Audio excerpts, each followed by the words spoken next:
மேட்டுப்பாளையம் நகராட்சி நிர்வாகத்தை கண்டித்து பாஜகவினர் கண்டன ஆர்ப்பாட்டம். மாநில பொருளாளர் SR சேகர் பங்கேற்று சிறப்புரை நிகழ்த்தினார். கோவை மாவட்டம் மேட்டுப்பாளையத்தில் நகராட்சி நிர்வாகத்தில் பல்வேறு முறைகேடுகள் நடைபெறுவதாக தெரிவித்து பாஜகவினர் கண்டன ஆர்ப்பாட்டத்தில் ஈடுபட்டனர். மேட்டுப்பாளையம் பேருந்து நிலையம் அருகே பாஜக நகர தலைவர் சரவணகுமார் தலைமையில் நடைபெற்ற இந்த ஆர்ப்பாட்டத்தில் பாஜகவின் மாநில பொருளாளர் SR சேகர் கலந்து கொண்டு சிறப்புரையாற்றினார். மேட்டுப்பாளையம் பகுதி அதிமுக முக்கிய நிர்வாகிகளும் நகர்மன்ற உறுப்பினர்களும் இந்த பாஜகவினரோடு இணைந்து இப்போராட்டத்தில் பங்கேற்றனர்.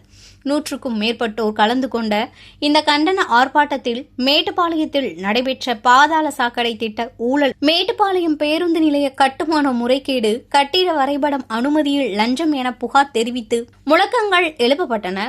பாஜகவின் கண்டன ஆர்ப்பாட்டம் காரணமாக பலத்த போலீஸ் பாதுகாப்பு போடப்பட்டிருந்தது.